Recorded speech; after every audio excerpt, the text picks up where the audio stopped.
السلام عليكم. خير بداية هي الصلاة والسلام على سيدنا محمد عليه الصلاة والسلام. الموت هو الحقيقة الوحيدة في حياة كل إنسان، لكن بتختلف أسبابه من شخص للتاني.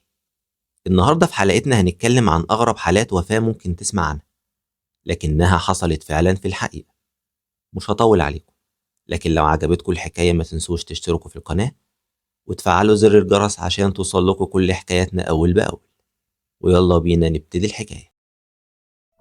في سنة 1913 بتحصل في ولاية تكساس الأمريكية حادثة غريبة جدا، فضلت حديث كل الناس والفترة طويلة.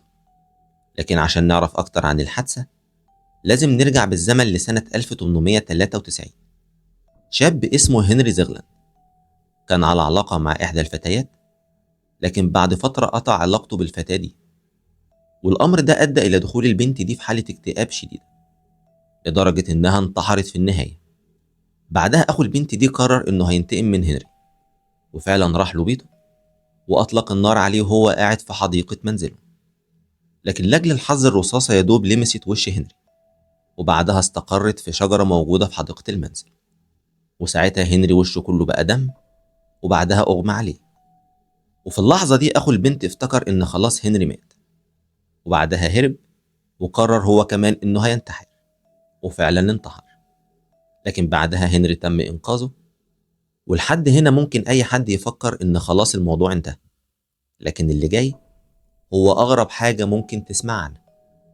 سنة 1913، يعني بعد حوالي 20 سنة من الحادثة دي، هنري قرر إنه هيقطع شجرة موجودة في حديقة منزله، والشجرة دي هي اللي الرصاصة استقرت فيها قبل كده. هنري حاول يقطع الشجرة دي بكل الطرق، لكنه ما عرفش أبدا. فقرر إنه هيستخدم ديناميت عشان يوقع الشجرة مرة واحدة. وهنا بتحصل أغرب حاجة مش ممكن أي حد إنه يتوقعها. أثناء الانفجار اللي حصل في الشجرة، الرصاصة اللي كانت مستقرة جواها من 20 سنة انطلقت بسرعة رهيبة، وفي لحظة الرصاصة دي استقرت في دماغ هنري ووقع على الأرض ميت، لكن بجد المرة دي بعد 20 سنة من إطلاق الرصاصة. سبحان الله. في مدينة كازان الروسية سنة 2011، امرأة اسمها فاجيلي موكا عندها 49 سنة صحيت في يوم من الأيام وهي حاسة إنها تعبانة شوية. والحقيقة إن فاجيلي كانت بتعاني من مشاكل صحية كتيرة، وكل الأطباء نصحوها بعدم بذل أي مجهود أو إنها تتعرض لغضب أو زعل. واليوم ده فاجيلي قررت خلاص إنها هتستقيل من شغلها وتقعد في البيت وتبدأ تحافظ على صحتها وتعيش في هدوء من غير أي ضغط أو مجهود. وبعد فترة فاجيلي في يوم كانت في المطبخ وزوجها دخل عليها وسألها على صحتها، لكنها ردت عليه بإنها النهاردة حاسة بتعب شديد، وإن صدرها وجعها وعمالة تعرق كتير. وأثناء كلامهم فاجيلي أغمى عليه. زوجها حاول يسعفها لكنه معرفش. طلب لها الإسعاف بسرعة وعلى طول الإسعاف وصلت، لكن في الوقت ده فاجيلي ما كانتش بتتنفس تماما. وبمجرد ما وصلت المستشفى أعلنوا وفاتها بأزمة قلبية، وسط صدمة وحزن شديد من زوجها اللي ما كانش مصدق اللي حصل. وتاني يوم بدأت مراسم الجنازة في الكنيسة، وكان كل الأهل والأصدقاء قاعدين، والنعش اللي فيه فاجيلي موجود قدام في مقدمة القاعة. وأول ما دخل زوج فاجيلي فضل ماشي لحد ما وصل للنعش، وقعد يبص عليها وهو في حالة صدمة ومش مصدق إنها ماتت خلاص. بعدها رجع قعد وسط أهله وسط حالة بكاء من كل الموجودين، وكان سرحان وعمال يفتكر ذكرياته الجميلة معاه. لكن فجأة لاحظ إن صوت البكاء اختفى مرة واحدة. وهنا بتحصل المفاجأة، إنه بمجرد ما نظر لنعش زوجته لقاها قاعدة وعمالة تبص على كل الموجودين، ومش عارفة هي فين وإيه اللي بيحصل بالظبط. وفجأة قعدت تصرخ بصوت عالي، جرى عليها وحضنها، لكن بعد كده أغمى عليها تاني. وبعد ما خرجوها من النعش نقلوها على المستشفى، لكن بعد ربع ساعة أعلنوا وفاتها مرة تانية، لكن المرة دي ماتت بجد.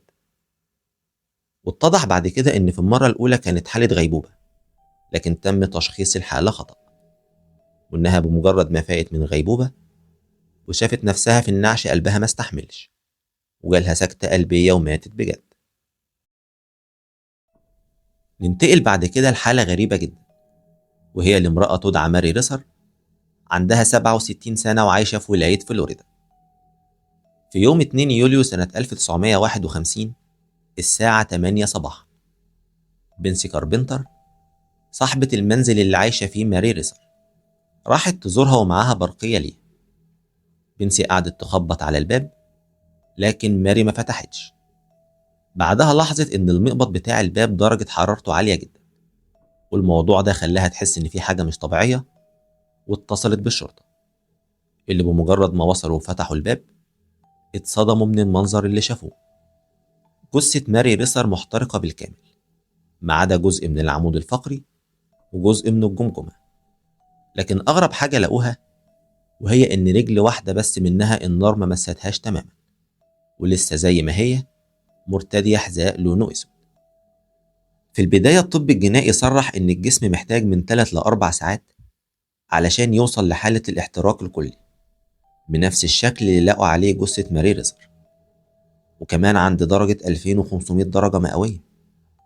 والأمر الغامض أكتر في الحادثة دي إن شقة ماري ما فيهاش أي أثر لأي حريق، ده غير إن في جنب جثة ماري مجموعة من الكتب والمجلات كلها سليمة زي ما هي.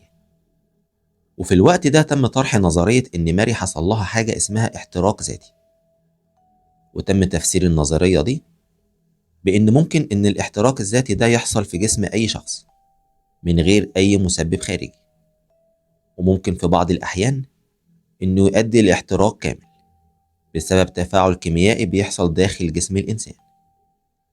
لكن مكتب التحقيقات رفض النظرية دي، ده غير كمان بعض الباحثين ومنهم الباحث الشهير ويلتون إم أكدوا إن مستحيل الجسم يحصل له احتراق كامل بالشكل ده من غير وجود أي أضرار في الشقة. وبيستمر النقاش والجدل حول سبب احتراق جسد ماري ريسر على مدار 70 عام، لكن الشيء الوحيد المتفق عليه إنها من أكتر حالات الوفاة غرابة في التاريخ. وبكده انتهت حلقتنا، مستني رأيكم في التعليقات، ولو حابين نتكلم عن أي موضوع ياريت تبعتولنا وإن شاء الله نعمل حلقة عنه. وفي الختام، سلام.